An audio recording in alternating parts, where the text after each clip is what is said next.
Welcome, viewers, to another stream of Art Lounge Alley. This is Figure Drawing Basics, part 107. And today is going to be a new session. You're going to learn some new stuff. I'm going to give you guys some new things to focus on, new things to learn. And it's still going to be with the hands, though. I see the rest of this week, and maybe even early next week, still being focused on hands. Practice them. You know, they're complicated, and I know that it's intimidating to a lot of people, especially those who are just starting out, who are beginners. It's something that you don't want to venture into. It's technical. There's 5 of them, 5 fingers that you got to make sure are in accordance to each other. You know, like, they can't be all different, and you have to make sure that you do them right, otherwise it's going to look wonky.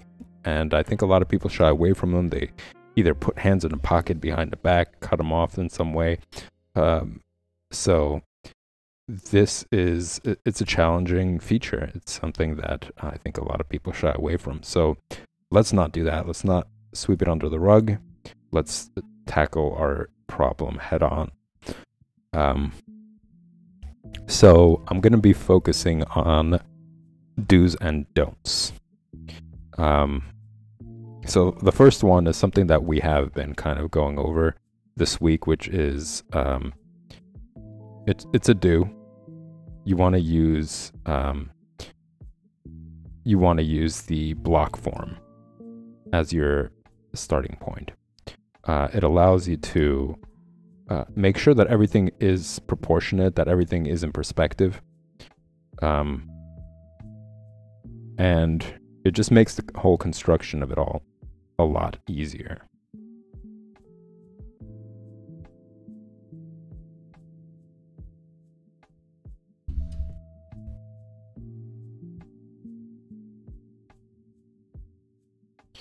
So I might do a different perspective here.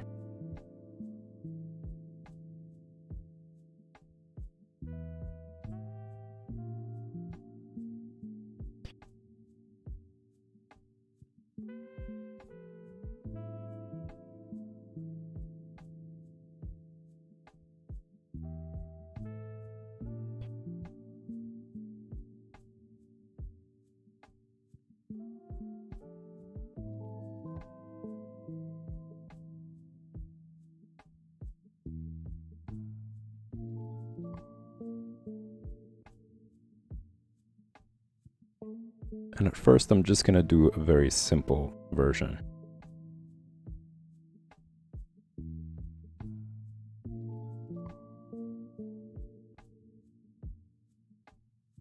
Using these lines, very simplified lines, that is, to construct the entire hand.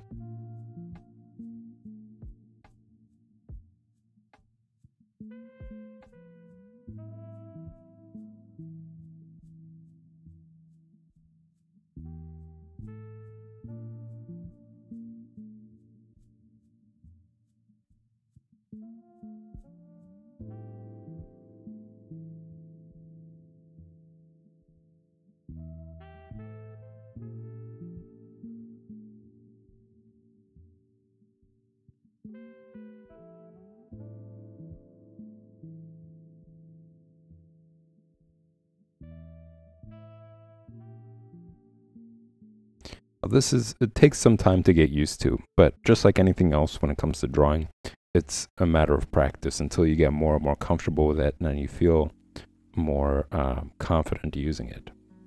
But it's important to do it frequently. You know, every time you sit down to draw, you want to try and construct some part of the some feature of the human figure using the block form. Find the most simple way to do it, and get more and more comfortable with that process.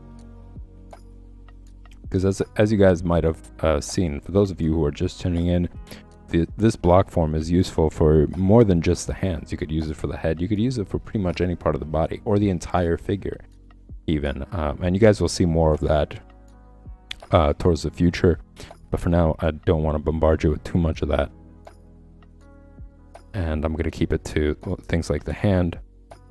I also showed you guys examples of how you could use the box form or the block form for constructing the head as well. And it becomes more and more useful as you start to venture into like other topics. Like if you want to construct houses, or if you want to construct cars, you want to do them in perspective. Like the box form really starts to help. And then you find uses for it in other things as well. Now, for some of you, you're going to say, well, I don't like the idea that this is so technical, and this is something that I like to review once in a while. You don't have to stick to it forever. You know, this isn't like a forever kind of situation here. It's not a forever kind of approach. This is just meant to get you more and more familiar with the proper forms and the proper anatomy of whatever it is that you're drawing. And once you understand it better, from there, it becomes more, it's like second nature. The same way as reading and writing has become second nature, right? You don't have to recite the alphabet. You don't have to look up every single word that you're about to use, whether conversationally or when you're writing.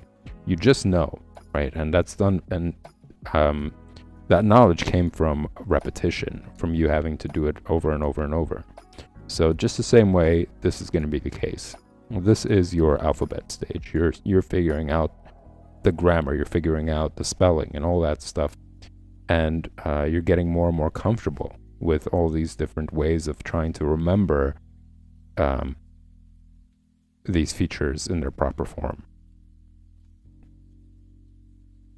So don't get discouraged. You're probably going to get bad results. Most definitely, you're going to get bad results. And the more comfortable you become with that, the easier it'll be for you to like maintain a drawing streak. You're not going to go from periods without drawing because you're going to remember, oh, that was so difficult, or, you know, I didn't get the results that I wanted, and talk yourself out of practicing, you know. So it's just getting comfortable with bad results, you know. It's kind of getting comfortable with your own self-rejection, kind of, right? Like there's a part of you that says, oh, that didn't turn out good, and then you start having self-doubts. That's that part of you that you have to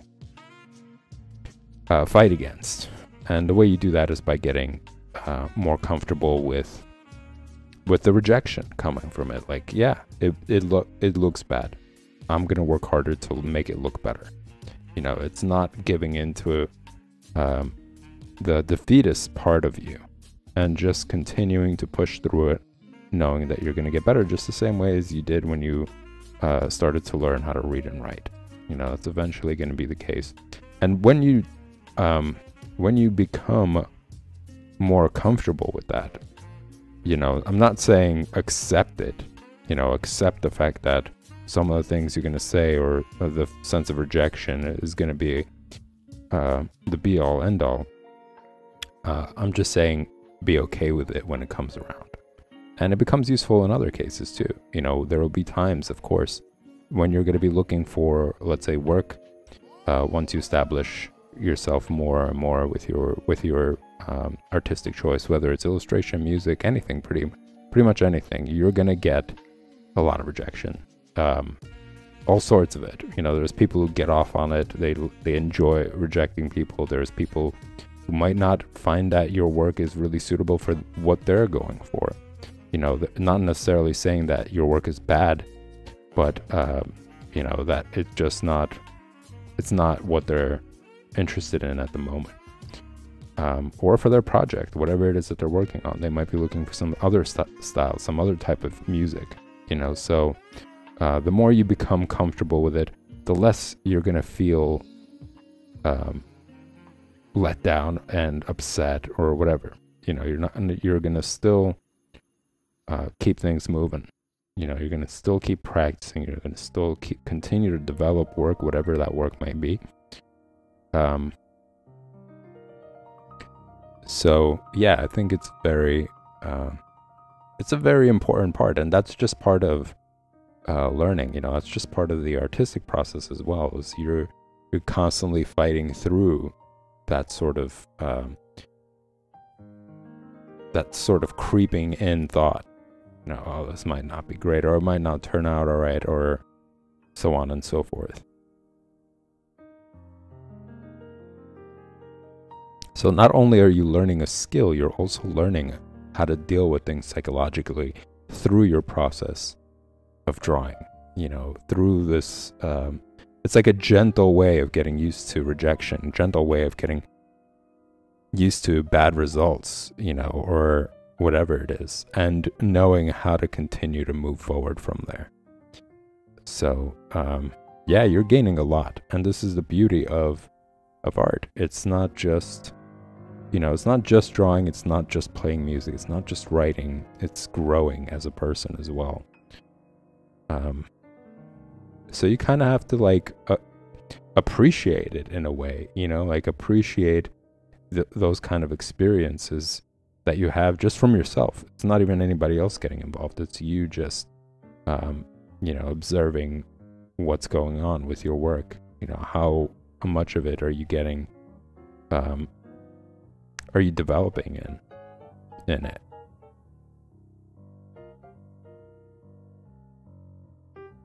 Which makes it so invaluable.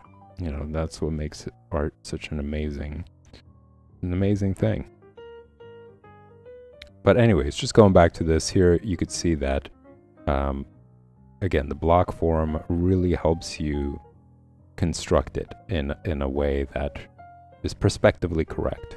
You're going to see that, okay, well, if I'm going to draw the nail, it really has to be on this plane, so you have to fit it in within this box form. You're not going to go over, you're not going to draw it like as if though it's flat on the finger. Considering this perspective, it wouldn't make sense. It would actually break the drawing. And I think a lot of people underestimate the power of the fingernail when it comes to drawing fingers. That your placement of it, if it's incorrect, it's going to throw off the perspective. It's going to throw off the natural look to the hand. So that's it's a thing to practice. Once you understand the fingers, let's say, and how they relate to each other in perspective, whichever perspective, you also have to recognize the importance of the fingernail as well, and how that's going to shape your drawing. So here we got this box form, something those of you who have been coming back are pretty familiar with. So I'm going to do a don't, and this is a don't that a lot of people venture into, especially once again, if you're a beginner, something very common, which is just constructing it without any sort of structure. You know, just doing this like sketching sort of thing going on. You'll get to this. You know, there's gonna be, and you could use this. You're gonna use it. But first, as I mentioned, get used to the actual form, the proper form, how it really looks. You know, how it looks correct in perspective. And then from there, you could start using other approaches to construct your drawing. So here, I'm not really spending that much time.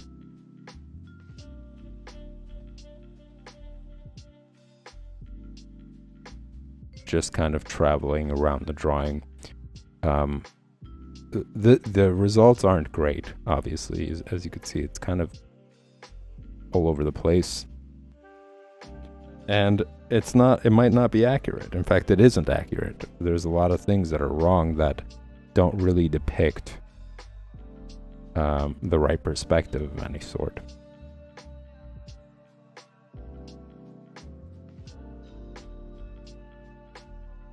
It could be your initial stage, right? Like what you do before you get to this stage, before you start constructing it. As I mentioned before, you could just set the parameters, give yourself some sort of structure, and then from there, try to construct it three-dimensionally. Try to construct it in ways where planes are revealed, where you know, okay, well, it is going to be here. Like, as you could see, the fingernail right here has more, instead of it being to the side, it's more of like a frontal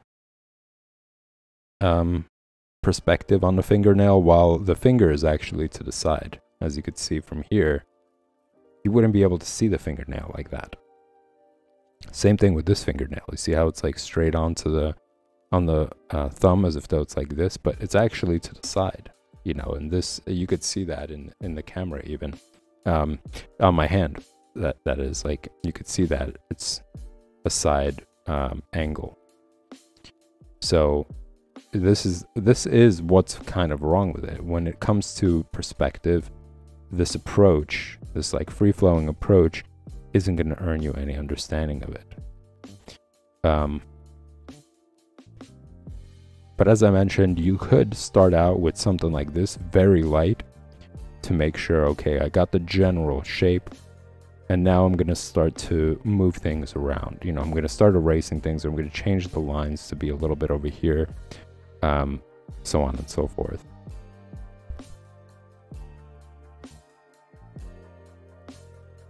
You know, I could start adding details to this, but, you know, something I've mentioned very frequently as well is no matter how much detail you put into something that is broken, it's not going to cover it up, you know. And I've seen this a lot, actually. I've seen this happen a lot, where people who are intermediate, they're pretty good, they're getting an understanding of, like, let's say the physique of the body, and they get all the muscles right, but when it comes down to, like, the hands, they haven't practiced the hands. They practice the bicep, they practice the chest, they even practice the legs. Once they get to the hands, it's all wonky looking. You know, the perspective on it, as I mentioned, the nails are off perspective, and other things are just not there. But they're really well detailed. You know, they start putting in the lines for the creases for the fingers, and you know, they color it with all sorts of the right placement of shadows. But the drawing itself, it looks broken.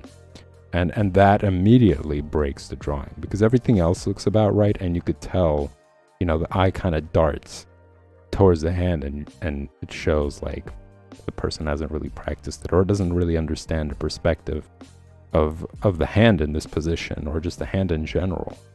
And you want to avoid that. Now, should you not show your work unless it's perfect? Of course not. It's not the point.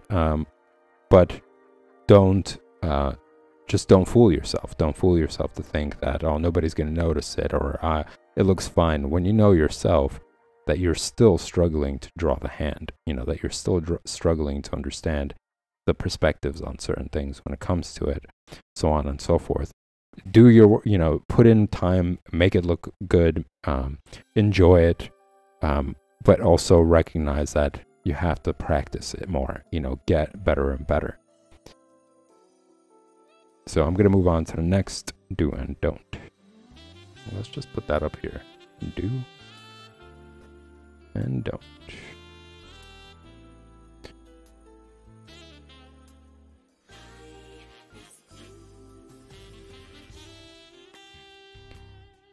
So I'm going to start out with general shapes.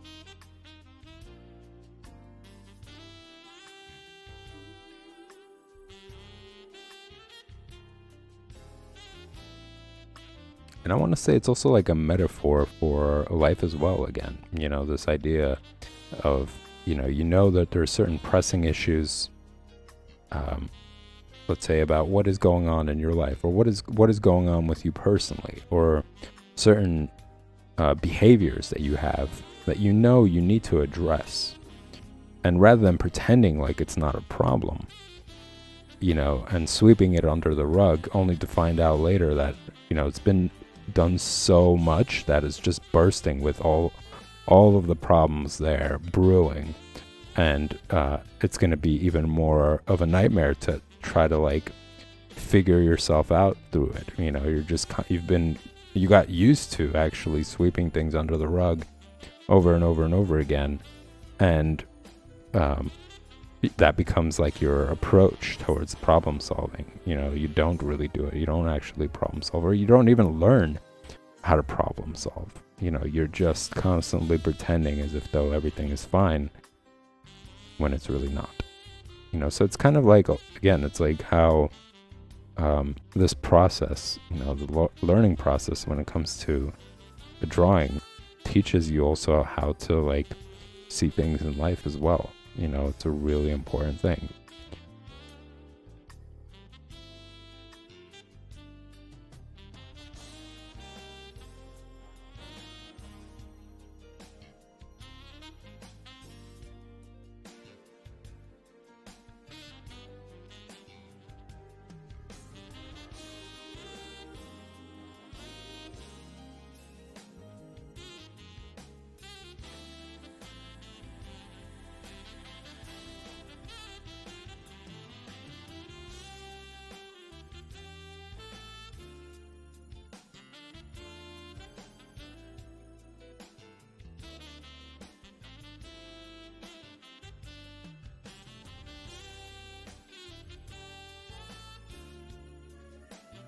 I think last night's stream got me in a mood to listen to more jazz.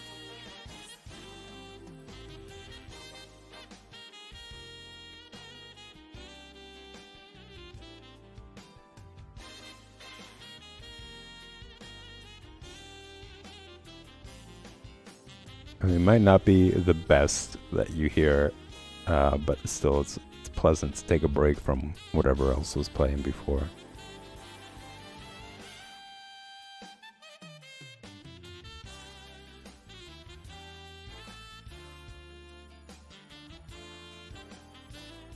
Mix things up a bit.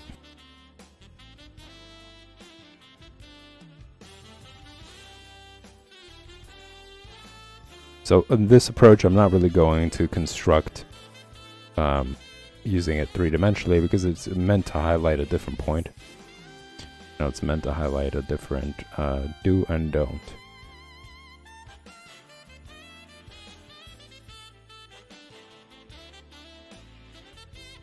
You guys will see a lot more of that block form. It's not the last time.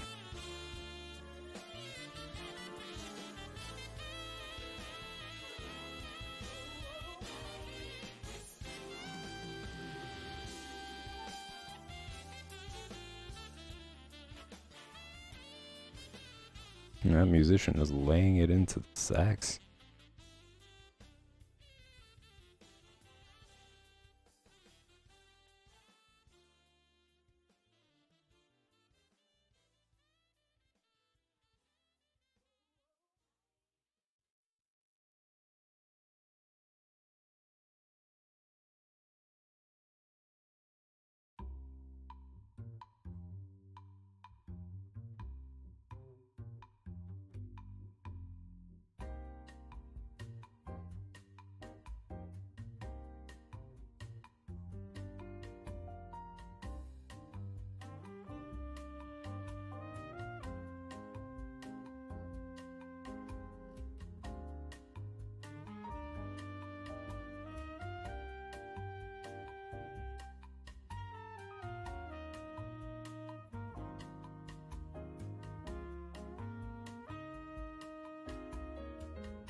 Okay, so we got this drawing going.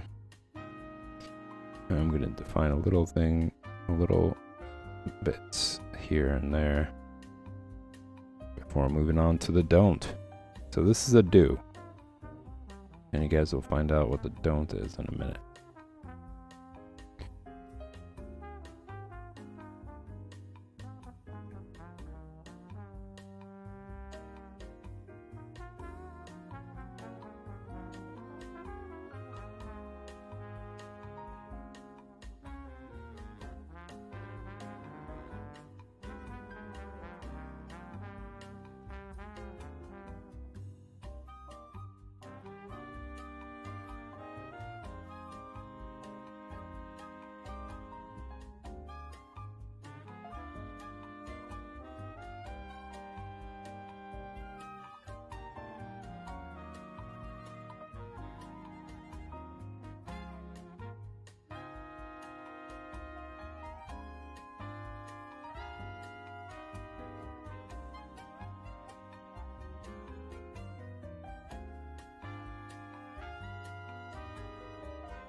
Okay, so here, as you guys could see, there's a lot of detail. You know, I'm refining a lot of the stuff here. So I'm just gonna do a quick one of the don't to give you guys a better understanding of what the difference really is.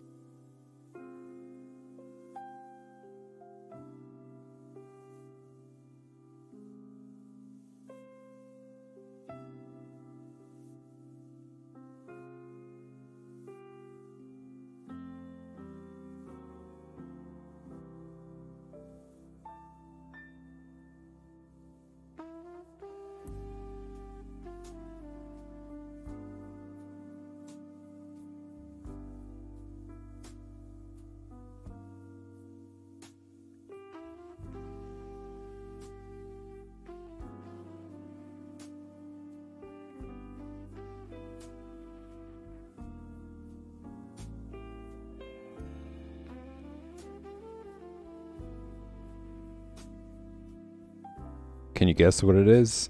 Just from this preview here, because it pretty much summarizes it.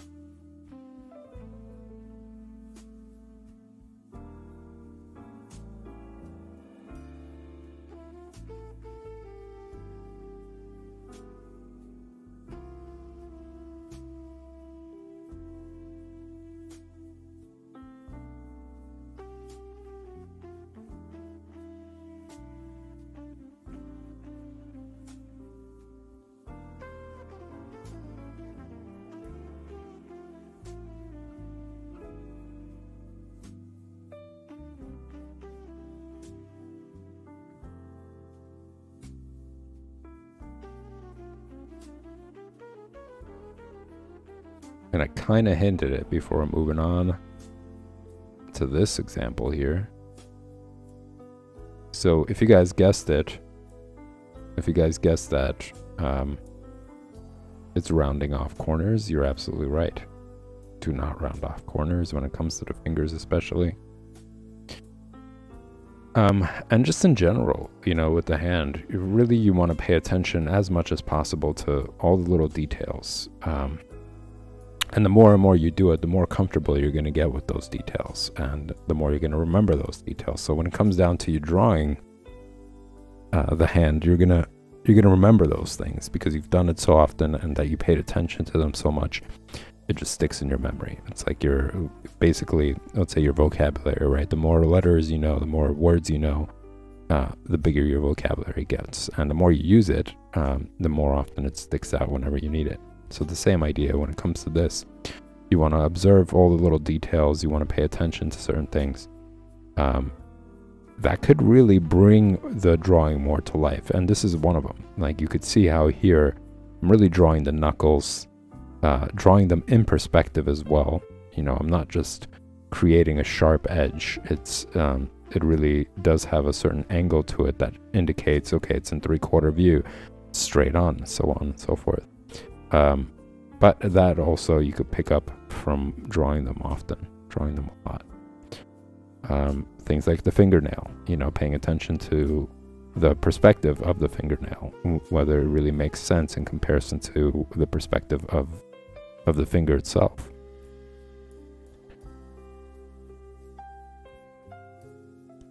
It's a very delicate area, so I can understand why people are they get flustered when it comes to it, because there's just so many little things that play into making it look really good, or making it look or breaking your drawing, making your drawing look really bad. But once again, we tackle our problems head on. Don't sweep them under the rug. We just sit there and practice as much as possible, as often as possible, to get a better understanding of it. So yeah, you could see here how this is pretty much rounded off, right? I mean, all of the corners here are rounded off. Even in this area, there isn't much, there's no detail. Like the thumb itself is just kind of like a sausage, or a hot dog. Not an area you want to do that in. Now, some people might say, well, I've seen like cartoons where they have like really round shapes for their hands, and you're absolutely right. But you'll find that a lot of these artists who actually do these animations, like you'll see a lot of like Hanna-Barbera cartoons, and they have like those kind of rounded hands or rounded fingers. But if you actually look into Hanna-Barbera's work, they're very, some of the things that they drew is very detailed, it's realism almost. And they were able to just take that refined, the refined hand, because your hand eventually becomes better and better and is able to do all sorts of curves and, all sorts of lines. You could take that and you could start making the drawings look really fluid. Like all the gestures fluid, all the expressions on the hand fluid. And even within those simplified hands, there's still like anatomical correctness. Like they still understand the limits of the palms in relation to the fingers. The width of the palm in relation to the rest of the body. Like they get all of that. It's down. And that's what makes it so believable, is that within its simplification, they also have a good understanding of the limitations, the proportions of things. And that just, well, I would say it makes it more believable. Because I wouldn't say cover up, because cover up would imply that they want to draw realistically, or the hands realistically, but their goal is to draw like more animated characters, more simplified characters, all in all.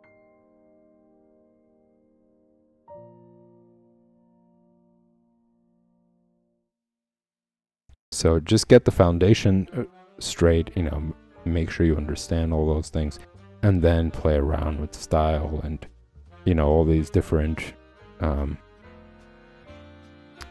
features and so on and so forth.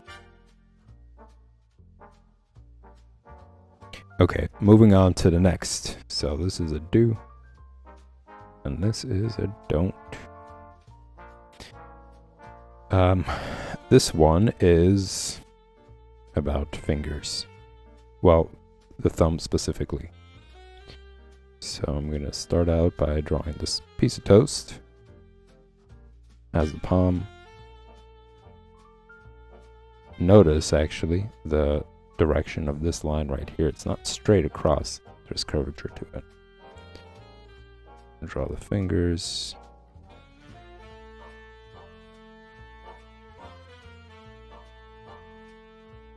I'm going to quickly draw another one, same exact way. Looking very similar.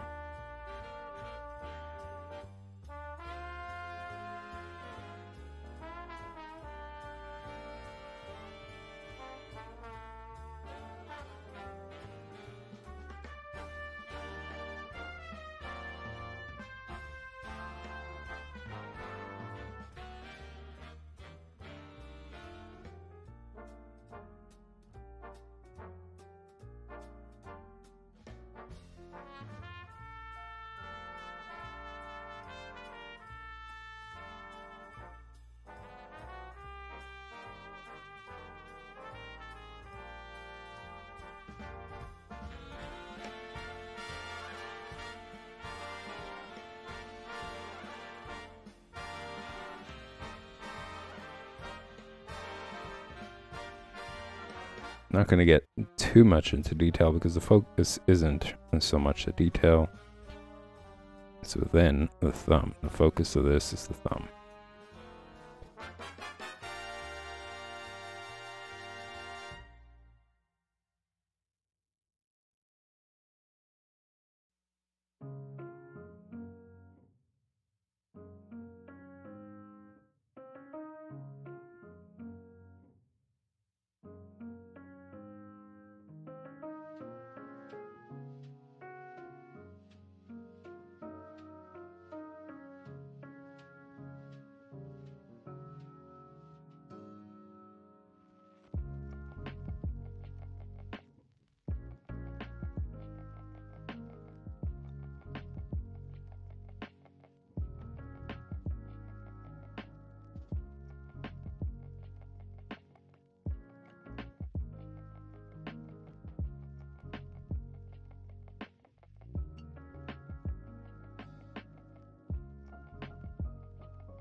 Drew that a little bit too far out.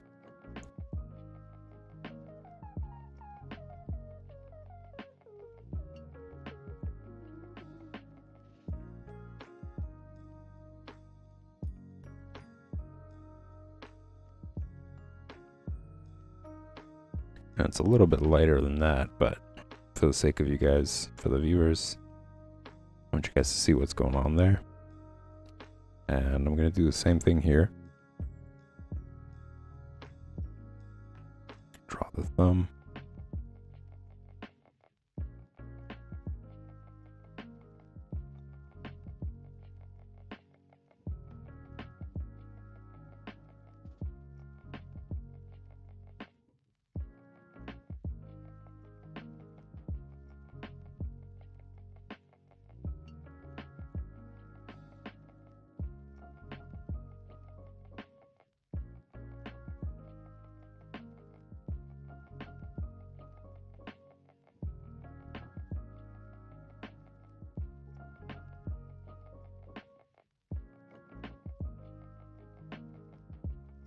Whoops.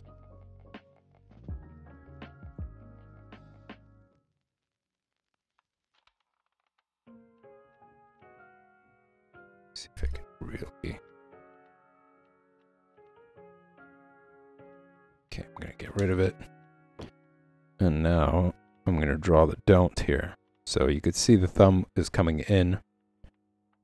Don't do the thumb coming out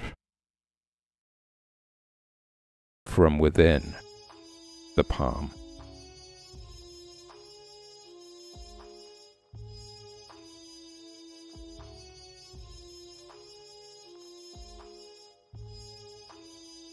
You see how it's just the thumb that's moving for the entire hand, or for the entire motion.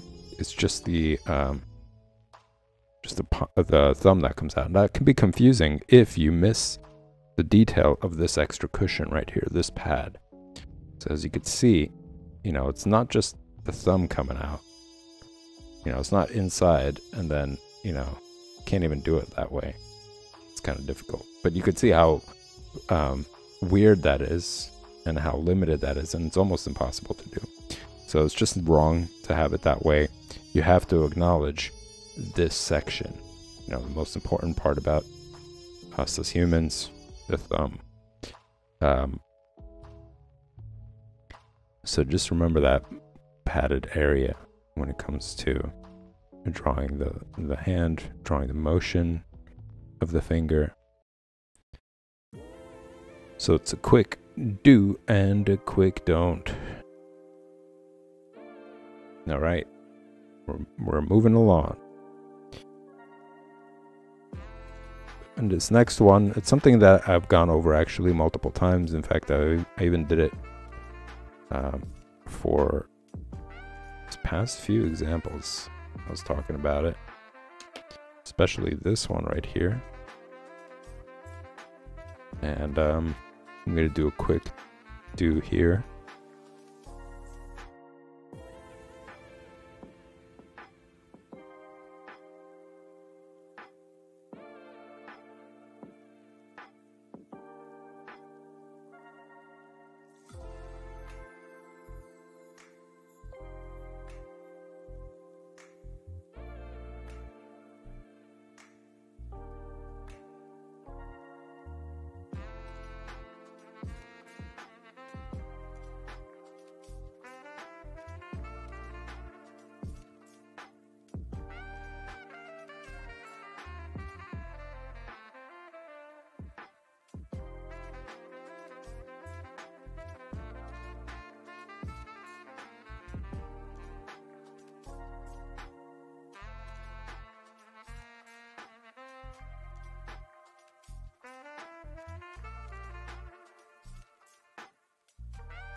So can you guess what it is just by looking at this example here? Now, if you guessed that the fingers are all straight, both at the top and in the middle here at the base of the fingers, you're right. That's wrong. This is a don't. And this is a do. So as you can see here, they're curved. And they're also curved going this way here at the base.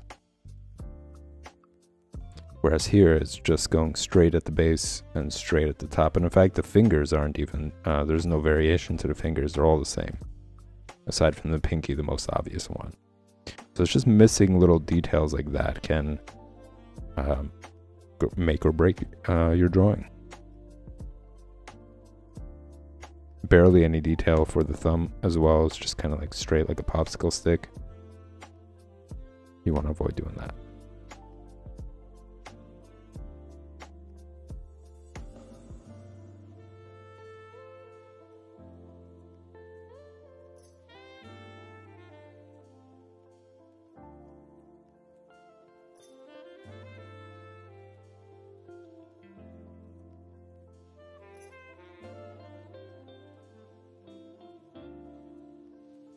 Now this becomes more challenging when it's in perspective, right? If it starts to be something like this, or even like this, you know, that idea becomes more and more challenging.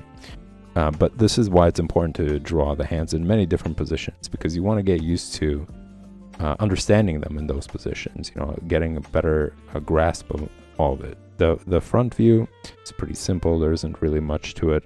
So you could rely on basic shapes. As you saw, when I first started out, I was just doing like a piece of toast, basically, with a rounded top.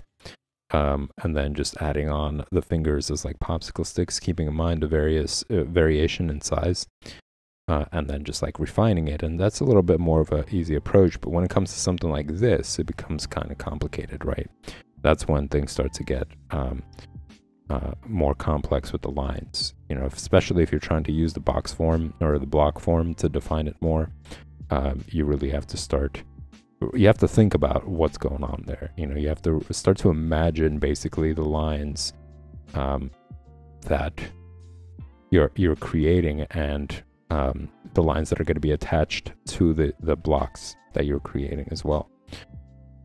Similar to how you guys saw this, you know, I did start out with a block form here, and then I started to like separate in perspective, the part that's in perspective, I started to separate it into 4 sections, and then adding on these cubes to gradually construct them and then give them planes. That would help me, like, let's say, draw the nail, right, as you saw here.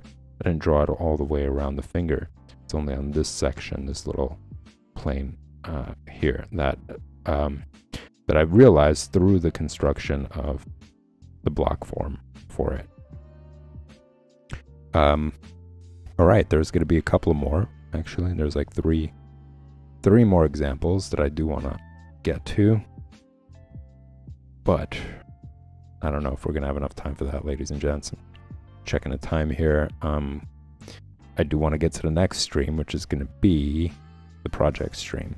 So I'm going to start this one out. Let's see, which one should I do? Which one would be a little bit easier for this example? All right, let's just do this one.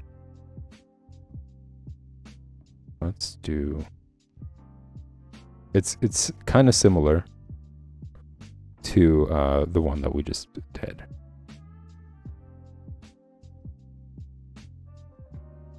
So I'm starting out with the general shape. I'm still using like blocks, kind of, you know, circles and blocks to construct it. The importance of basic shapes for drawing fundamentals.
It's getting closer. It's getting closer.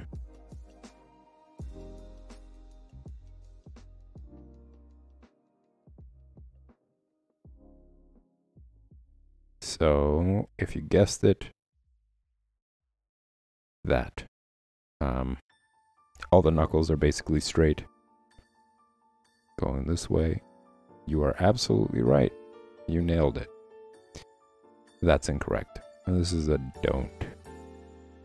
And this is a do. You could see how the knuckles are curving here.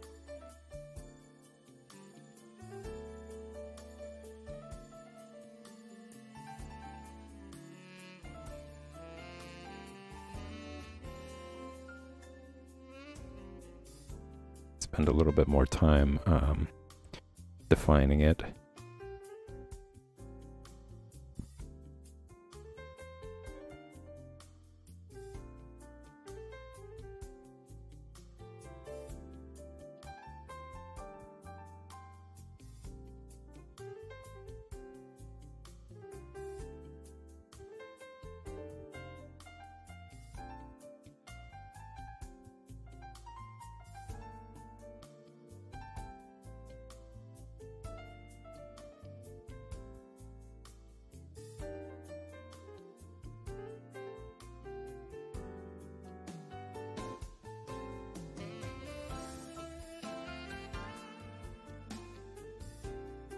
But you guys get the idea for this.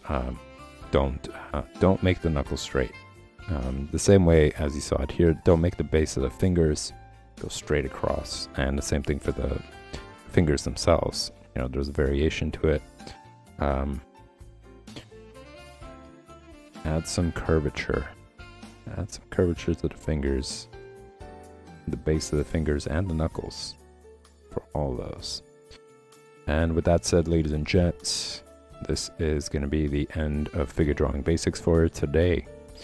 I'm going to be taking a quick 5-minute break, and I'm going to come back for the project stream, which you guys are going to see me do a little bit of digital painting of a favorite painting of mine called The Death of Socrates. I'm going to be using the oil brush from Clip Studio Paint. Having a lot of fun with it. I'm going to just keep on trucking with that one.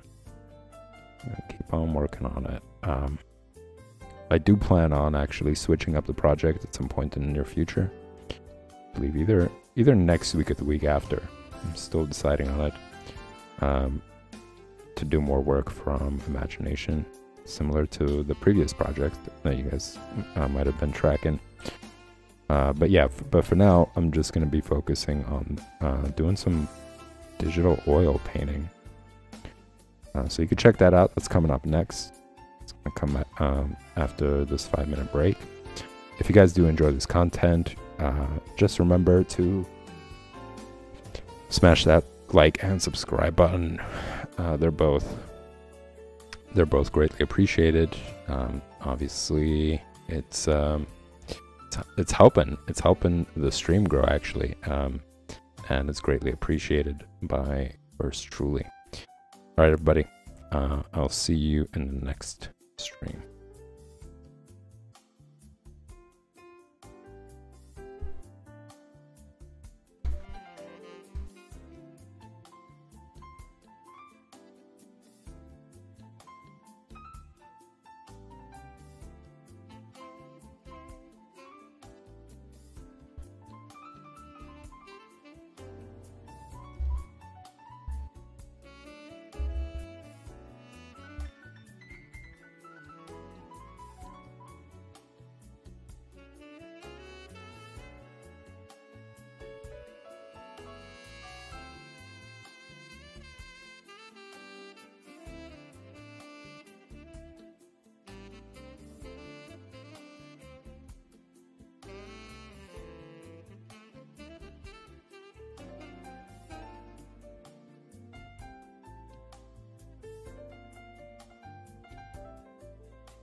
Hello, everybody. Welcome to the Art Lounge Alley. This is the project stream part 73, and this is what the current project is. This is a favorite painting of mine. It is of Socrates. It's Death of Socrates, done by Jacques-Louis David. He's one of my favorite painters, French painter. And it's showing the moment where Socrates accepts his death. He's being handed a cup of hemlock, a poison, by one of his followers, by one of the people that admire him, because a bunch of fascists told him that he can't question things and it's causing a disturbance. And basically, this is just like a summarized version of it. Socrates said, well, if I cannot examine life, if I cannot question things, which leaves me incapable of attaining truth, no matter what the situation is, it is a life not worth not living. And it was just this like really important moment in human history, I guess, in our development, in our evolution, just how important it is to question things. I mean, it's so vital that this person was willing to kill himself as a message for the rest of the world to remember, like, you should always be allowed to question reality and question whatever it is that you feel like. That is your freedom. That is incredibly important for figuring out new realities, new avenues of life. You know, if it wasn't for the idea of questioning things, we probably wouldn't go as far as we did in science. You know, if people never questioned, how is it that there's rain? You know, what causes rain? How does that happen? You know, that we probably would still be stuck in the Middle Ages. People not really knowing anything about any of this stuff and absolutely having no progress at all whatsoever. So I'm just going to continue working on Plato here. This is where I left off last time. And Plato was one of Socrates' biggest admirers. They were friends. Plato wrote about him. Some argue, I mean, this is the controversy, supposedly, that there was no Socrates, that it was actually Plato, and Plato wrote a lot of the stuff as like as a way of like telling stories using this character named Socrates. But that's debatable. There's evidence showing otherwise.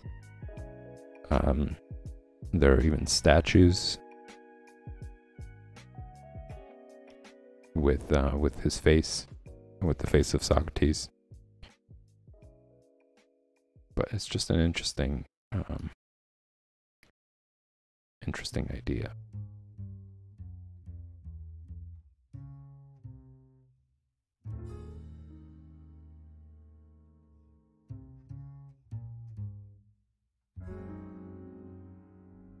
And this method is very different. I'm going to say from... Whoops, way too dark.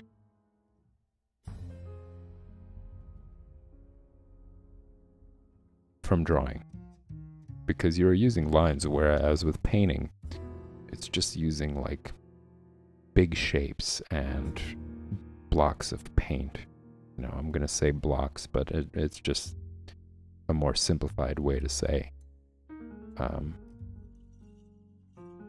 Using some sort of liquid form, or not even liquid form, just like mass shapes.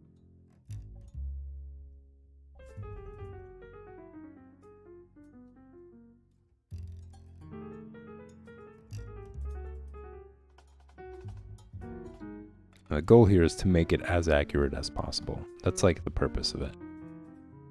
To learn, to improve hand-eye coordination, to improve attention to detail, a lot of that stuff. And something, I guess, that's common from this process and drawing, some things that I was talking about, is the idea of using placeholders. So a lot of the stuff that you're seeing, they're placeholders. You know, they're not meant to be the final position for things. I just kind of use that as a way to like start somewhere.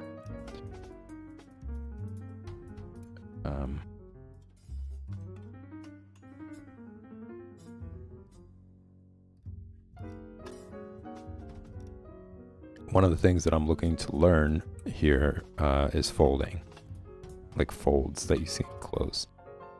There's so much to learn here. Absolutely, I wouldn't even know where to begin talking about like all the things that are available here to learn from.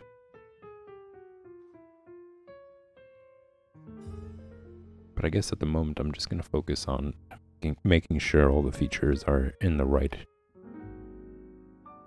places and it's proportionate to everything else.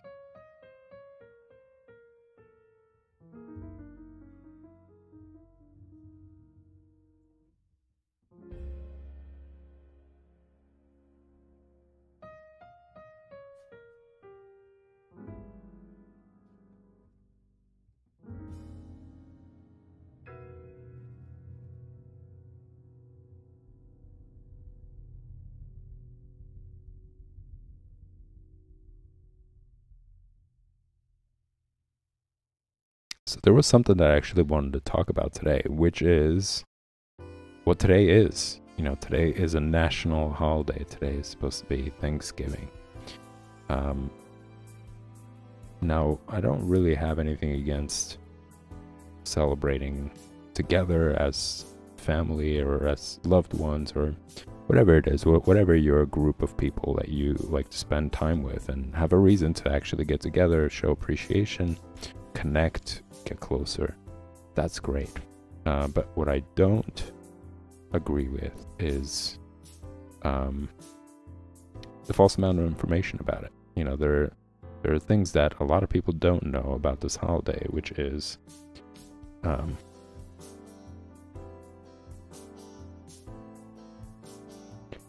that it's based on something that happened in history with the indigenous people. It wasn't really like in 1621, it wasn't this like nice event of people coming together and really showing appreciation for the indigenous people or Americans, like Indian, what we would refer to as Indian people. They were Americans. They lived in the Americas. Now the interesting story is it starts with a man named Tequanta. Tequantus was a Native American, and he was actually kidnapped and enslaved and sent to Spain, where he was enslaved throughout the entire point, and eventually he made his way to England, and then he made his way back to America. You know, Tequantus came back to his village, what he found out was the village was completely wiped out, and there was like a pandemic that happened, and what the theory is that that pandemic really came from the separatists, the people, the colonists. You know, they came from the boat. There were all sorts of conditions. There was also all sorts of things that were brought in from Europe, and it created this like plague that wiped out the entire village. And he was the sole survivor, basically, of that village that he was from. And the settlers were also they didn't know what to do. You know, they were at a point where everything was brand new, and one of the chiefs, I guess, of that indigenous or Native American tribe asked Tequantus to be like a mitigator, basically a diplomat, and They communicated with each other. The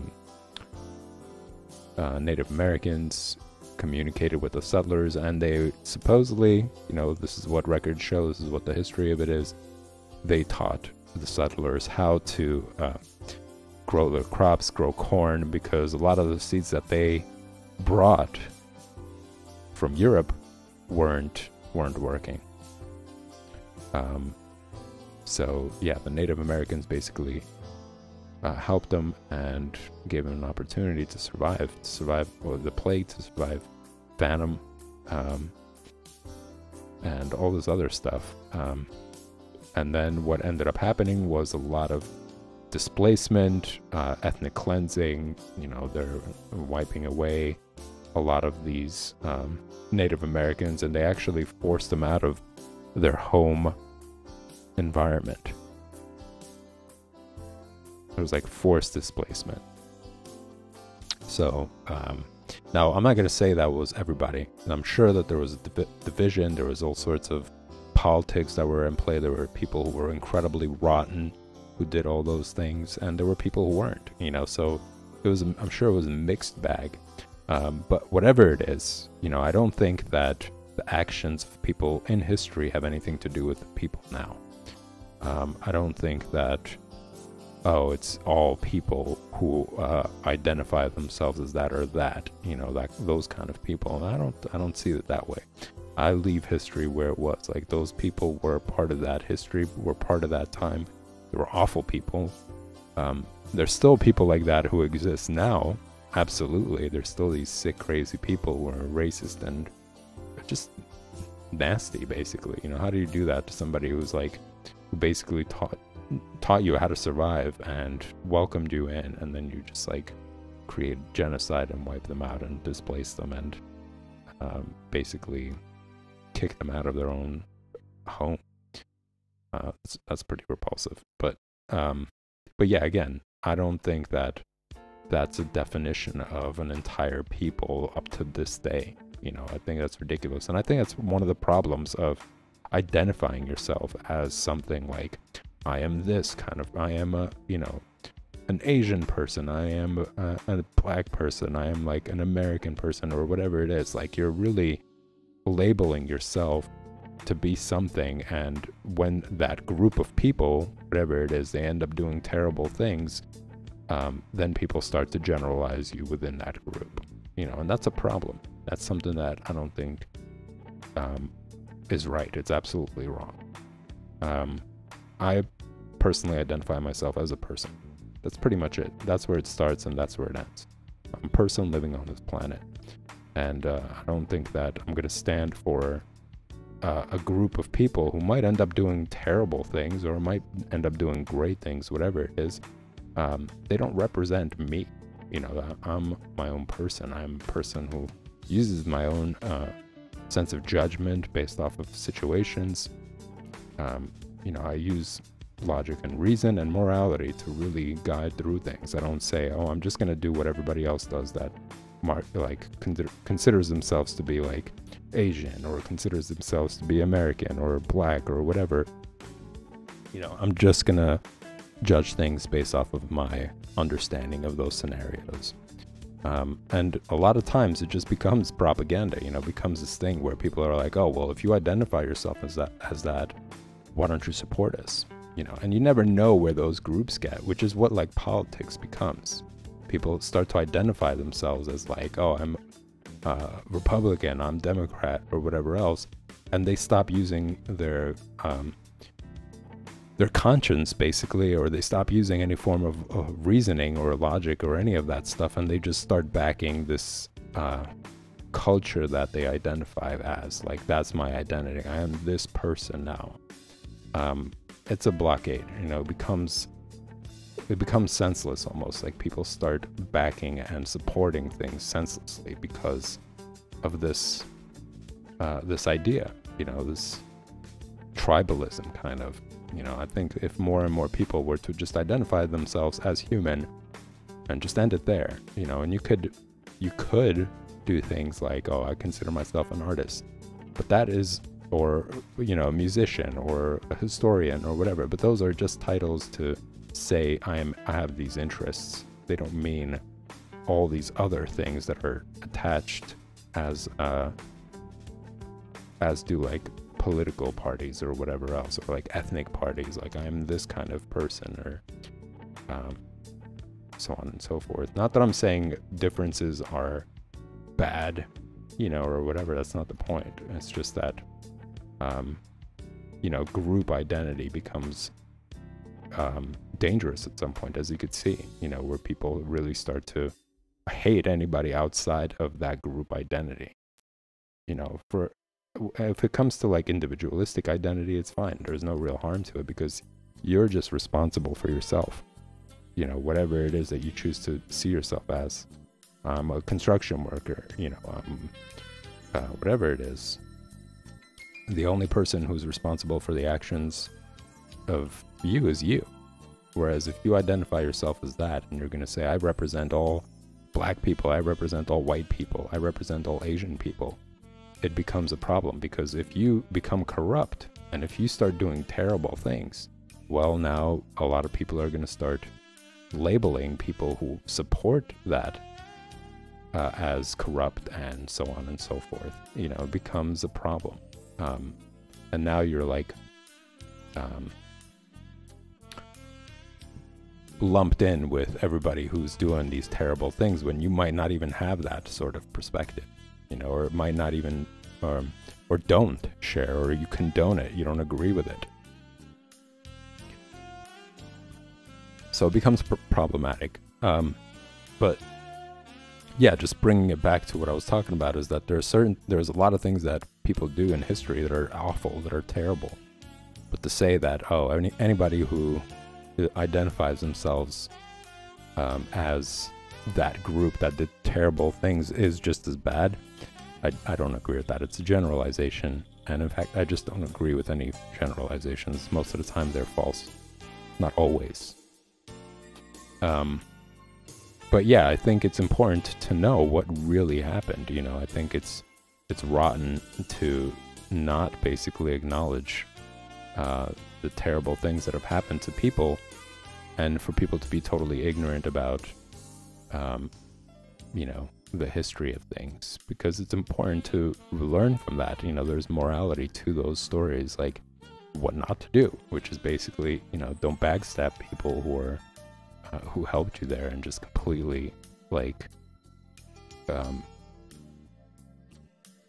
ruin them, basically. You know, like I don't think, like, sure, you might not want to connect anymore, or you have differences in opinion or whatever, that's one thing. But to displace and then, you know, pillage entire groups and then like toss them out, I don't agree with that. And from what it sounds like, you know, from just history, a lot of them were very peaceful and considerate people. So that's even worse. You know, you're doing those terrible things to peaceful, considerate people out of this like fascist sort of reality that you came from, which was about like competing and, you know, superior, inferior, survival of the fittest or whatever. That garbage, you know, that Nazi shit, basically. All that started from, you know, that section, really. The whole superior, inferior, you know, the colonization theory is something that's beyond the Nazi era. You know, that wasn't just during that World War II. This is something that didn't happen. It didn't happen overnight. It wasn't just like one day all of a sudden people started believing in this idea. This is generations, you know. This is generations of people who were just continuously conditioned to believe those things. They were educated in that light. You know, this is what they were taught in universities at the time, and it just continued to go in that trajectory. You know, people didn't challenge it and didn't say, hey, this is totally wrong. Like, it's breeding sociopathic behavior. It's breeding narcissism, where people think that they're entitled to things because of, you know, this like idiotic concept of let's say, appearance, like, oh, their jawline is like this, and it's similar to so on and so forth, like these superficial, idiotic concepts that people felt like they had the right to like displace, kill, murder, rape, or whatever people who didn't have the features that they wanted or admired or whatever. It's insane. It's absolutely crazy. But yeah, just a quick note there that colonization theory is responsible for, you know, the whole like Nazi regime and like the whole value system that has spawned from that, or was backed by it. That's its origins. You know, that's where it really came from. And colonization was something that's been going on for like years, basically, and centuries, not even. You know, it wasn't just during the American Revolution and the years prior to that. It wasn't just like the 1400s, or it goes way back. And it's just basically stemming from people who are sick, who are mentally sick. And they have like delusional grandeur, and they oppress a bunch of people in order to continue to be brats, basically. You know, do and say whatever they want, act however they want, and do terrible things to people because they're brats. But yeah, just, you know, talking about all this stuff, I think it's just really important. And I don't think that you need to have this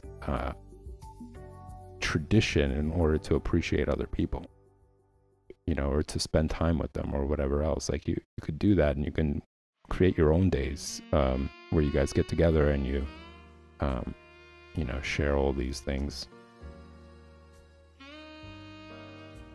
Even as communities, you guys can establish that as well,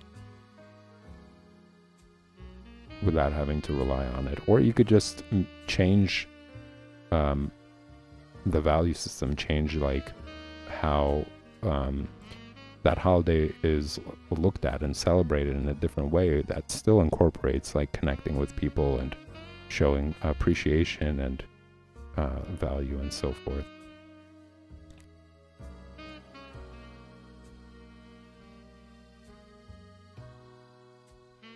If the truth is taught about it, you know, and if we just change certain things around, we could still maintain a holiday, but in a better direction. And some people argue like, oh, that's tradition, but there's a lot of things that we used to do that used to be tradition that's absolutely appalling. You know, that's awful. Like, it used to be tradition for people to marry 14 or 12-year-olds or whatever. Now we've come to understand that that's wrong, you know. So not all things that are tradition are necessarily good, and the reason why we change them over time is because we start to recognize how destructive they are in all sorts of ways. We evaluate them, right? We morally try to figure out, like, is that right? You know, is that something that really is beneficial for progress, for humanity, for us to connect and, you know, live peacefully amongst differences or different interests or whatever, you know. So I don't agree that tradition is this be-all end-all deciding factor for things.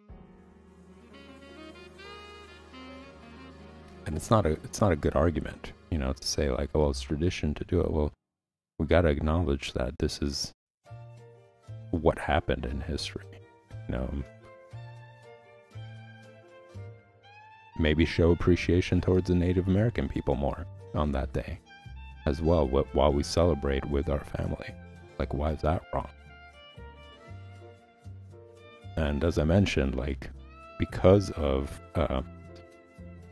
Tisquantum and him mitigating the situation and having the tribe teach the settlers, you know, how to use the crops and how to like grow corn and all that other stuff. Yeah, it's great to celebrate and give thanks for that opportunity, that was given.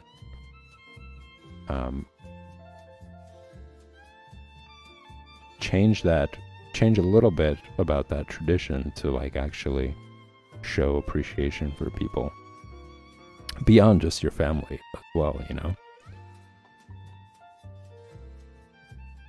like people put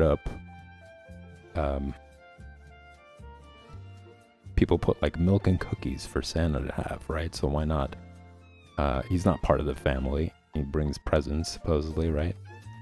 So why not have something similar like that, like some sort of tradition where it shows appreciation for people who help kickstart things, basically.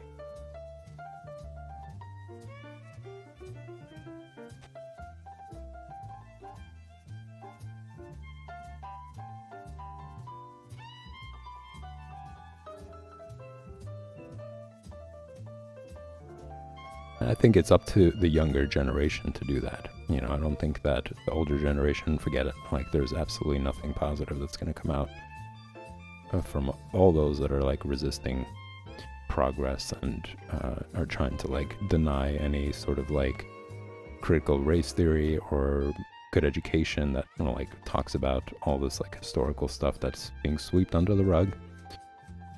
I can't expect anything, but I think it's up to the younger generation to say, well, there are certain traditions that really need to be reevaluated, and how we celebrate and what we focus on. And that doesn't mean it's a great thing.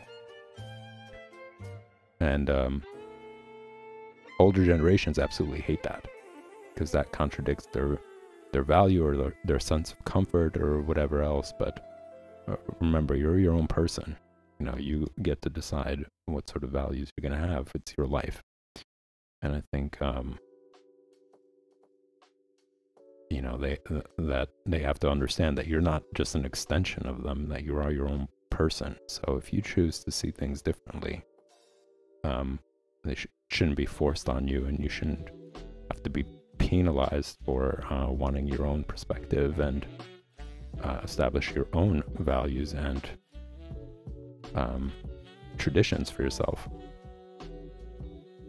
That's the only way we can move forward, because a lot of these fascists, basically, they're brainwashing kids. You got these younger generations who are adopting these like racist concepts because their parents are teaching them this stuff. Because we got schools and certain teachers who aren't evaluated or who are evaluated and are led into these institutions to teach kids these awful concepts. Like, there was a teacher that was in Texas that was basically teaching kids that white people are superior to others, and there was like a classroom full of black kids there. It was disgusting. He got fired, as he should. Absolutely, every teacher who does that should. They're not teachers, they're just pawns, basically, or fascist pawns. Nazi fascist pawns that somehow wiggle themselves into institutions or become corrupt themselves. Who knows? But the important thing is they should be removed from education, because that's the antithesis of education. That's perpetuating ignorance and false information. But yeah, that stuff is being perpetuated by older generations. All these lies, all this like corruption and racism and all that stuff, it's not coming from young kids. 13-year-olds, 10-year-olds aren't figuring this out. They're hearing it from adults, from their parents, from other people around. These incredibly ignorant concepts. So it's up to us to really start to use our brain instead of being brainwashed, instead of being told lies, and start doing research, start changing traditions that really favor progress, that really favor truth and, morality. Because you got all these people talking about this stuff like, oh, tradition and so on and so forth.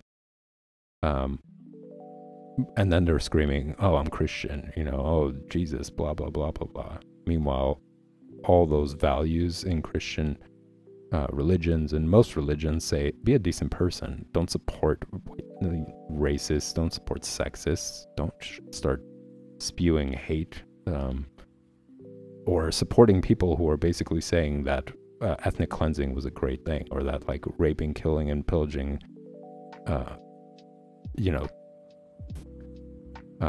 whatever it is, towns, tribes, whatever, was a good thing.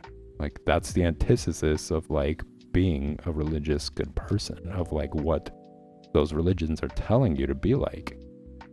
So you could tell that they're just full of shit. They don't know what they're talking about, and they just hate being out of their comfort zone. They hate having to, first of all, absolutely detest recognizing any flaw in their behavior, which is something that I was talking about before in a previous stream, where you start to sweep your problems under the rug. Your personality, or certain traits of your personality, or bad behaviors that you don't address, and you just keep on sweeping under the rug more and more and more. And anytime somebody brings it up, it puts you in this place of like, how, depending on where you've gotten yourself, either aggression, where you get really angry because it's something that I haven't addressed, I don't want you to bring it up, and it's gonna create a lot of problems, it's gonna make me feel insecure, blah blah blah blah blah, and that starts to like spiral into really crappy behavior. So you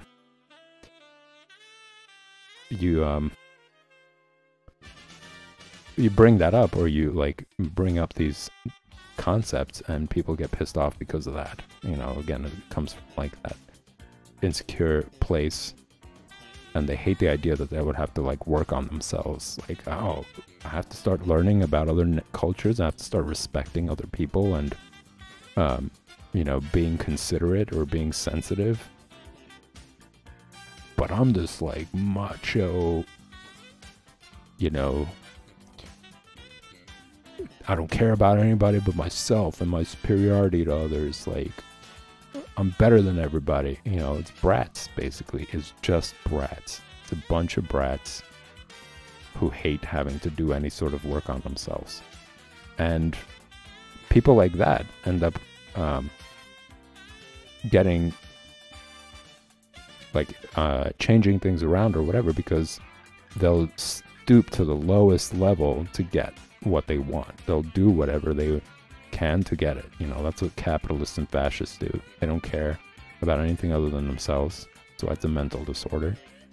It makes a person sociopathic. They'll step to the lowest low to get more money, to get the laws and regulations that they want. They'll do all sorts of things. That's why you see like Nancy Pelosi's husband getting attacked. They'll step to the lowest point to get things done, and then they'll go and they'll say, I'm Christian, or I'm religious or whatever. They'll incite all sorts of violence and all this other stuff, and then they'll be like, I'm Christian. It's like, no, guy, you're not. You're totally missing the point of it, and you're just lying. You're just using it as a way to like gaslight people to think like, oh, well, they're kind of good. There's something about them that's good. No, they just want to escape any responsibility, and they use that as a way to do it. Just make you think that they are, and then they just go back to doing the same thing next time around, when they get the chance, or when they're confronted about something that they don't want to do. So anyways, just going back, it's up to us as a younger generation to educate ourselves, to be smarter, not more arrogant and dumb, but to be more intelligent and do better than they do. We don't represent them. We don't represent the mistakes that they make. That's their choice.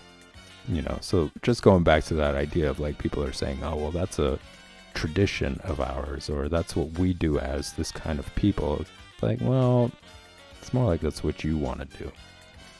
And you're trying to get everybody else to do it so that you don't have to face the reality of like some of the terrible things that have been done because of these traditions, quote unquote.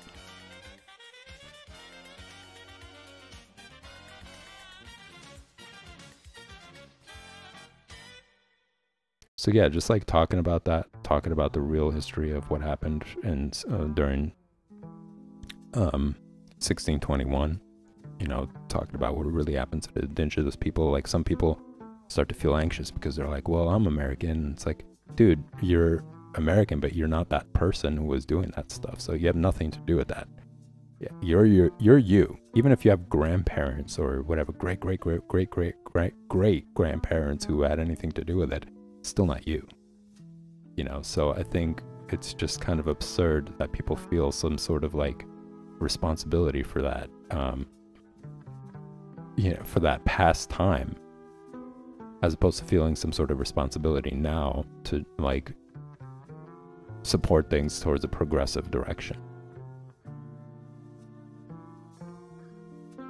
And, you know, I think the generalizations go all sorts of ways. It's not just against white people or against black people or against every single, you know, ignorance basically goes to generalizations. People who are ignorant, and that's not a race, that's not a color. Ignorance is a state of mind, right? So I think people really have to start recognizing that and stop labeling things like, oh, that's what Americans did. It's like, well, those are the people at that time, and that's what they did.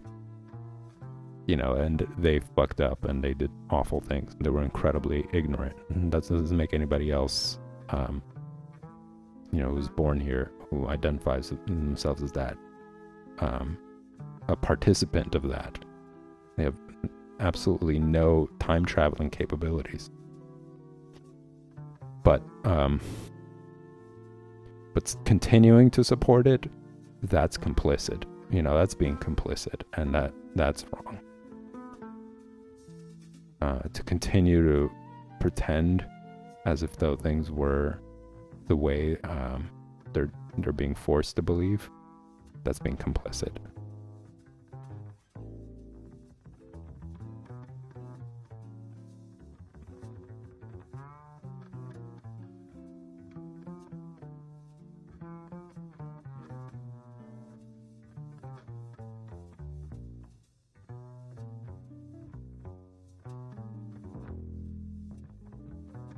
And I think, you know, I think Native American people were very spiritual. They had a great understanding of things, in a different way. You know, they might have the same understanding. They arrived at a lot of things that people have arrived through, like using science in their own method, and they understood it their way. You know, so I think, you know, there's a lot of really interesting, background to their history, to like a lot of the things that they understand and their principles and values. And in fact, the Constitution was based off of, like, if you guys do some research on it, the Constitution was based off of Native Americans, you know, what their values were. It's just some things were like shifted around, changed, and like reworded, etc., you know.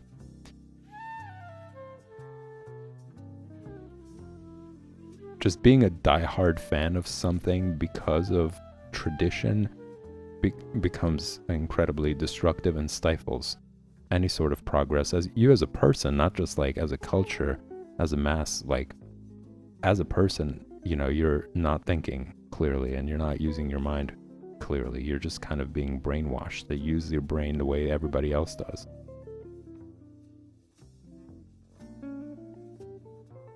But yeah, just like, you know, do a little bit of digging and you'll find that a lot of their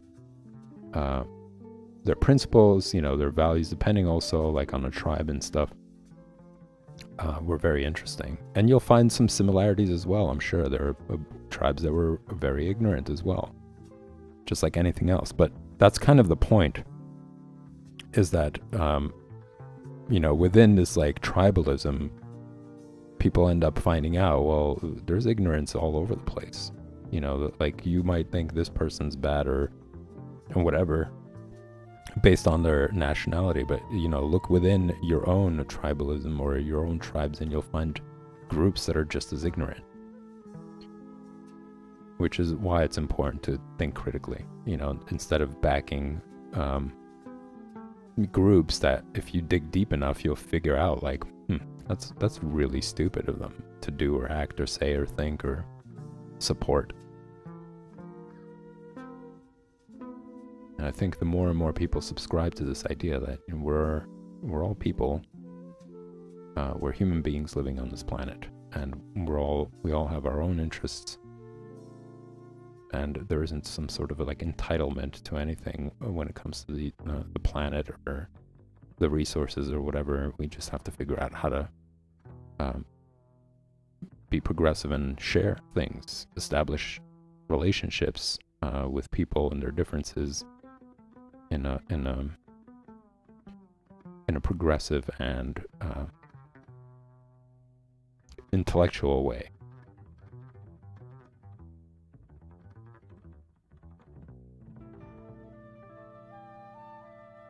As opposed to trying to force our way onto others. Like, if you want to adopt a culture because you like it, go for it. You know, if you one day want to, you know,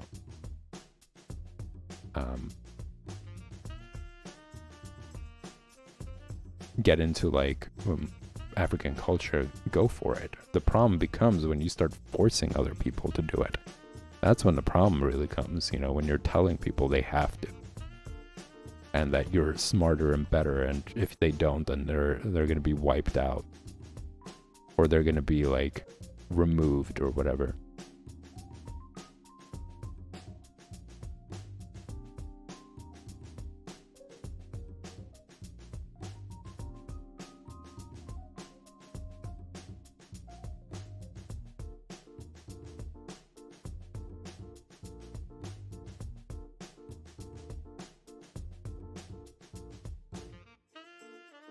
Going back to this painting, just doing all these little folds and trying to blend them all together.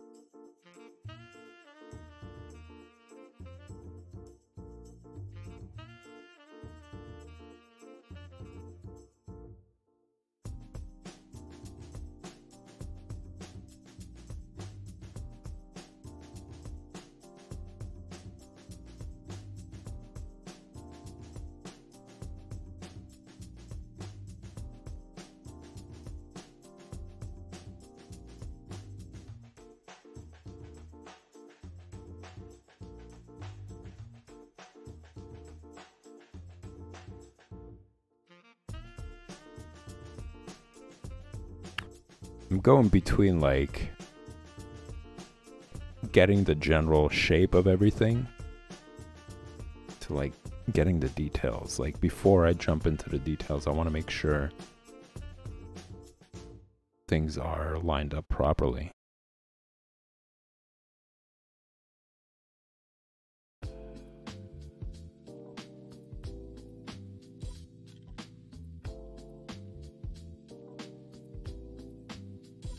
That everything is angled properly, because there's also that, you know, like the angle of the drapery on his clothes, you know, like that has to be accurate as well.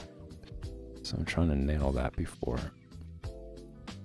spending too much time and then having to find out like, I gotta move this stuff now. Doesn't look right.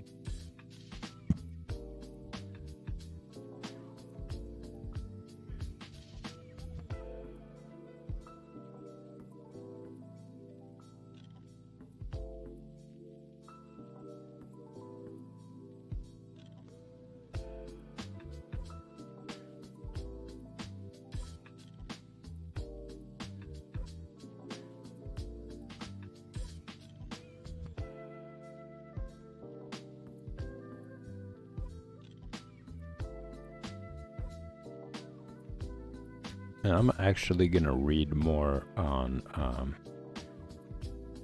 this Quantum. I'm kind of curious to know what happened to him in Spain, you know, when he was enslaved here and sent over to Spain. I kind of want to know what his journey was and how he managed to get himself back to America. You know, going to Spain, then going to England, and then making his way back to America. I'm kind of curious to know what that story is like. I feel like that's something that would be in like Assassin's Creed or something. And I actually really, really, really enjoyed Assassin's Creed 3, which talks about that. It talks about like the American Revolution. It talks about all these tribes. And I think it kind of, now that I think about it, I actually think that there was, that's what it was kind of based off of. Like now that I'm thinking about Connor, I feel like there were some elements, like I don't think it was completely the same story, but there was that point where Connor ends up kind of mitigating things for the settlers and the tribes, and that like he comes back, like he goes away some point and then he comes back and he sees like his entire village has been decimated. And he's trying to find who's responsible for it. And that's what's interesting about Assassin's Creed, is that it kind of shows that, it shows how it's not always an entire group of people that are at fault. There's like a lot of bullshit that goes on in between. There's a lot of lying and manipulating coming from all sorts of people, and people get caught in the middle of all that. They end up getting brainwashed to think one way or another, and indirectly like contributing towards things becoming worse and escalating and so on and so forth. And or not even knowing what the full scope of things are. They're just like told, oh, this is what we're doing here, when really their intention is completely different. Or they'll be like, oh, this tribe, they did these awful things, as a way of trying to like take over the area and establish their own interests. And that's why it's important to think critically, because you don't want to be that person who gets used, basically, and become like a pawn for these people. And that's what a lot of these cats are. Like, there's some of them who are defending these politicians or whatever. None of those politicians would give a shit if that person croaked. If they died, or they were sent over and they, didn't survive or whatever else. They'll be like, who cares? They wouldn't care at all whatsoever. You're nothing to them. But this like undying loyalty and, oh, he's a savior of our nation and blah, blah, blah. It's ridiculous.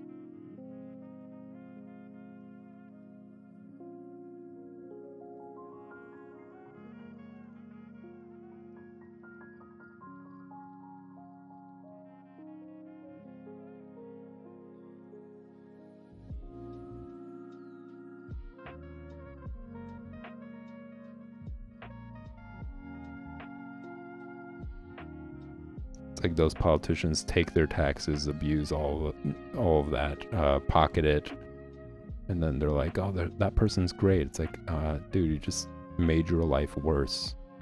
You're making less money. You're not able to like thrive, but you're supporting them to do that. Like, they're enacting things that are going to make it harder for you to like enjoy your existence. That's what I mean. It's just brainwashed completely. They're not even thinking about like, what is this person really trying to do here, and how is that going to make my life better? For example, one of the most prominent ones was the fuel price gouging that happened. When there was like all the oil problem or whatever. There was like a bill that was passed by Democrats, and basically said that you can't price gouge at gas pumps. That's illegal. You shouldn't be able to do that, especially now, considering that people are in the middle of a pandemic. They don't know what's going on. You can't do it. Every single one of those Republicans voted against it. So people who are backing them are complaining about it. It's like, well, the people you're backing are the ones who are making it worse for you. You're basically, doing things in spite yourself. But yeah, you could look up that bill. You could go to congress.gov. You could put in or search for Fuel Price Prevention Act. Fuel Price Gouging Prevention Act, and you'll see every single one of them voted against it. But they continued to blame the other party. They're like, oh, it's them. They haven't fixed anything. Like, people are complaining about gas, and these left people aren't doing anything. Typical gaslighting tactics coming from them. And then then they start talking about Christianity and values and, you know, law and order. Meanwhile, they avoid all of it, and they dodge it as much as possible because they're bullshitters. They're bullshit artists. They don't mean any of the things they say. The only thing they care about is money and power. So they'll step to the lowest level to get it. That's what I was talking about before.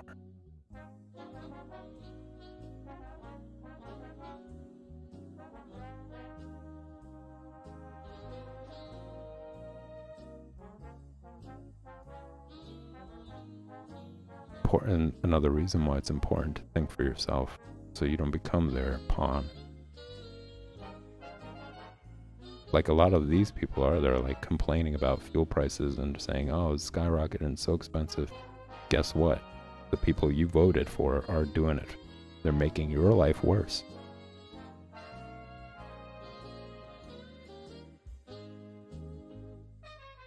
But because of this group mentality, because of, you know, this sense of loyalty that people have without thinking about it, they just continue to make their own life more miserable, which doesn't make any sense.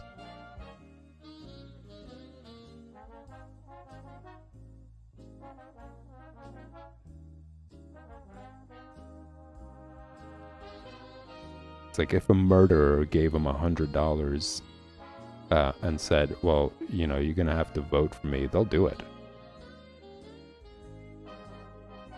It's like, where's your morality there? You know, where are your Christian values there and principles and all that other stuff? Like, just because somebody did that means you should be supporting them? No. They did something awful, regardless of what they've done for you in the past or whatever. If they're gonna do that awful thing, especially something like that, you know, if they're a murderer or if they're a rapist or whatever, no, you don't support them. That's not where loyalty lies. You know, it should be towards people who really are continuing to do things proper.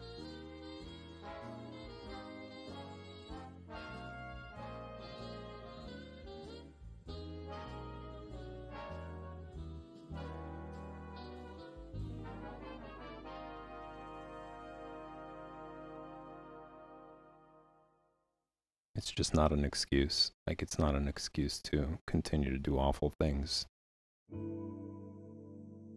And that's such a manipulation tactic. Like, oh, let me just give this person some money and then they'll have to vote for me, even though, like, I'm inciting a war. I'm, like, inciting sexism and racism and, you know, doing all these terrible things.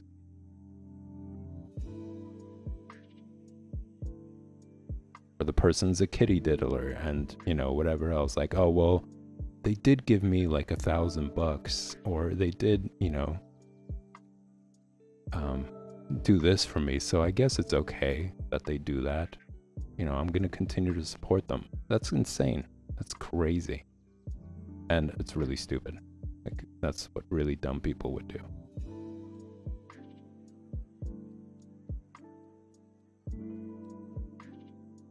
If we don't take it upon ourselves to, like, change the trajectory of these things, they're just going to get worse and worse, and it's going to perpetuate. It's going to be the same problems over and over again. That's what I mean. And it's really up to the younger generation to say, hey, I'm not going to continue that, and I'm not going to just back things because of this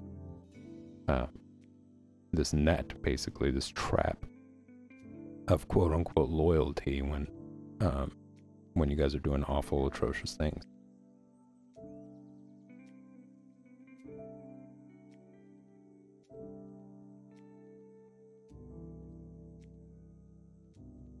We got to stop the old generation's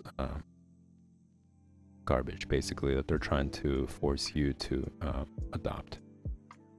And they do it because they just don't want to feel bad about their actions. If I can convince people to do what I'm doing, then I have nothing to atone for. I have nothing to feel bad about. It's true. Everybody's following it. You know, everybody's agreeing with it, so I'm right. You know, that's really where it comes from. A lot of times.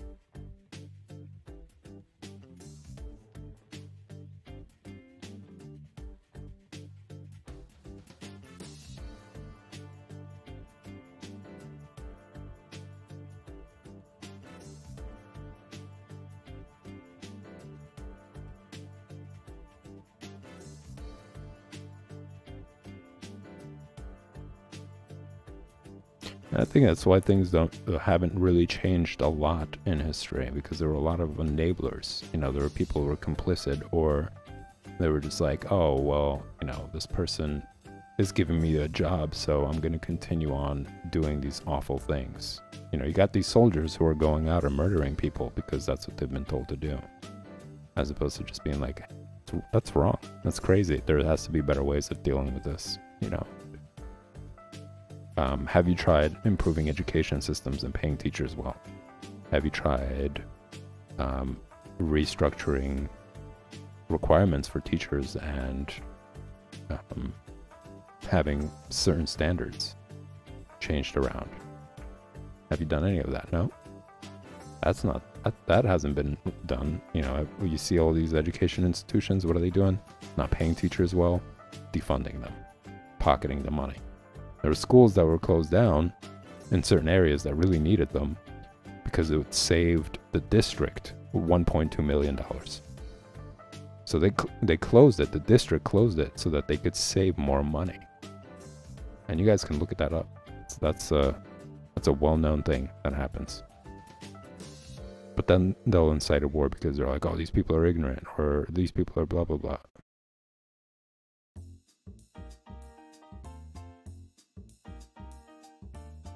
It's absolute bullshit. It's just ways for them to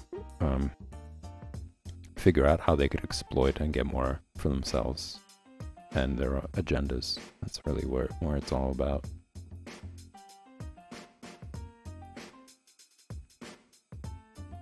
And with that, ladies and gents, with that very long political rant, I think it makes sense for the occasion, really. I hope you guys do a little research about it, read about Tisquantum, read about that story. It's pretty interesting. It's an interesting part of history. And yeah, you know, be an independent thinker. Use that mind, that wonderful, amazing brain of yours. Use it for yourself, and stay informed. Stay sane. Don't buy into all these like old generation problems that they're perpetuating and forcing on you. Be your own person. Now think about it for yourself before adopting it. And I'll see you guys tomorrow. Tomorrow is going to be a special stream, actually. Tomorrow is going to be a special intro. I'm going to continue on with Gil Elfgren. I'm excited about it. I'm going to be introducing you guys to a new artist that inspired Gil Elfgren, and in fact inspired a lot of artists as well. Can't wait to start talking about their work, to show you their beautiful paintings. Probably this is where I'm getting this like drive to do this painting, to work on this painting, from talking about all that stuff. So yeah, that's going to be tomorrow. That's going to be at 9 p.m. Eastern Standard Time. So there's still going to be figure drawing basics at 8 p.m. Eastern Standard Time, and then at 9 I'm going to be streaming the special intro. So make sure you tune in then. And as always, if you guys enjoy this content, just remember to hit that like and subscribe button. thanks for tuning in, everybody, and I hope you enjoy celebrating with your loved ones.